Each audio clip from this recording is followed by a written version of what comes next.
अथ श्री कार्तिक महात्म्य कथा 27वां अध्याय। श्री कृष्ण बोले, उसके बाद यम को आज्ञा करने वाला प्रेतपति सब नरकों के दिखाने की इच्छा से धनेश्वर को ले जाकर वचन बोला, हे धनेश्वर, ये जो भयानक नरक हैं, जिनमें पापी पाप करने वाले मनुष्य यम के दूत से पचाए जाते हैं, भयानक है दर्शन जिसका, ऐसा यह तप्त बालुक नाम जो नरक है, जिसमें अंत समय जली है देह है, जिनकी ऐसे पापी चिल्ला रहे हैं। भयानक है बलि वैश्वदेव कर्म, अर्थात भोजन समय क्षुधा से पीड़ित आए अभ्यागत का पूजन जो मनुष्य नहीं करते हैं, वे इस नरक में अपने कर्म द्वारा पचाए जाते हैं। गुरु, अग्नि, ब्राह्मण, गाय, वेद और क्षत्रिय को जो पाद से पैर से ताड़न करते हैं, वे मनुष्य जले हुए पापों के ये हैं। उनके नरक के 6 भेद हैं। यह नाना प्रकार के पापों से मिलते हैं। ऐसे ही अंध तामिश्र नामक यह दूसरा बड़ा नरक है। सुई के समान पैने हैं मुख जिनके और घोर हैं मुख जिनके, ऐसे तमोतक्यादि कीड़ों द्वारा पापी मनुष्य के देह भेदन किए जाते हैं। यह भी 6 प्रकार का है। कुत्ते, गीध आदि पक्षियों द्वारा पराये मर्म के भेदन करने वाले पापी नरक भोग करते हैं। तीसरा, यह क्रकच नामक घोर दर्शन नरक है, जिसमें ये पापी मनुष्य क्रकच जो आरा है उससे चीरे जाते हैं। यह आरा नामक नरक भी असीपत्र वनादिक भेद से 6 प्रकार का है, जिसमें स्त्री पुरुष आदि को वियोग कर देने वाले दुख भोगते हैं। प्रिय तथा औरों से जो वियोग कराते हैं, वे मनुष्य इसमें दुख प्राप्त करते हैं। असीपत्र अर्थात खड्ग से काटे गए और भेड़िए के भय से भागे हुए इधर उधर चिल्लाते हुए पापी मनुष्य दुख प्राप्त करते हैं।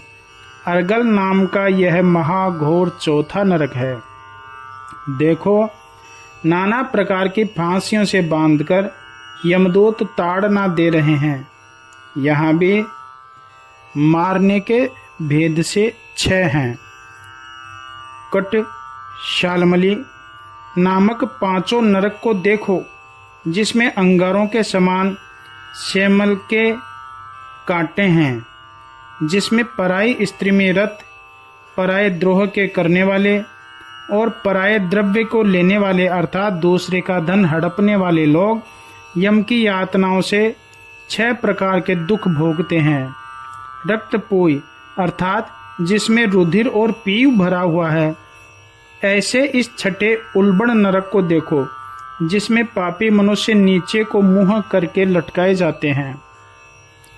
जो अभक्ष्य वस्तुओं के खाने वाले हैं, जो निंदा तथा चुगली करने में तत्पर रहते हैं, वे मर्दन करने और मारे जाने पर बड़े भयानक शब्दों को कर रहे हैं।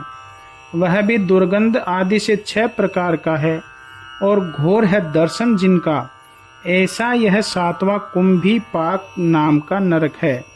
हे धनेश्वर, यह तैल आदि वस्तुओं से 6 प्रकार का है, उसे तुम देखो।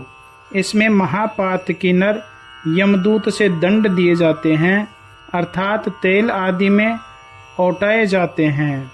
हजारों वर्ष पर्यंत इनमें प्राणी बहुत सी यम की यातनाओं को भोगते हैं। 2 ऊपर 40, इसमें 42 प्रमाण, जिनको ऐसे जो ये रौरव नरक हैं उनको देखो। बिना कामना के जो होता है वह सूखा कहलाता है, और जो कामना से हो वह गीला कहा जाता है। ऐसे गीले और सूख के भेदों से पाप 2 प्रकार के हैं। 84 की गिनती में नरकों के अलग अलग भेद हैं। अप्रकीर्ण, पावयंत, मलिनीकरण, ऐसे ही जाति भ्रम संकर और उपपातक नाम है जिनका। वे और अति पाप, महापाप ये 7 प्रकार के पाप हैं। इन 7 द्वारा 7 नरक में प्राणी जाते हैं। तुम्हारा जो कार्तिक व्रत करने वाले पुरुष से संसर्ग हुआ, उसके पुण्य समूह से तुम्हारी नरक यातना दूर हो गई। श्री कृष्ण बोले, ऐसे नरकों को दिखाकर प्रेतप उस धनेश्वर को यक्षों के लोक में ले गया। वहां वह यक्षों का स्वामी हुआ। वह धनेश्वर धन यक्ष नाम से प्रसिद्ध कुबेर का अनुचर हुआ, जिसके नाम से अयोध्या में विश्वामित्र ने तीर्थ बनाया। ऐसा है प्रभाव जिसका, ऐसा यह कार्तिक मास भुक्ति को देने वाला है और मुक्त करने वाला है, जिससे पाप को करने वाला मनुष्य भी कार्तिक व्रत करने वाले के दर्शन से मुक्ति को प्राप्त होता है। बोलिए श्री राधा दामोदर भगवान की जय हो।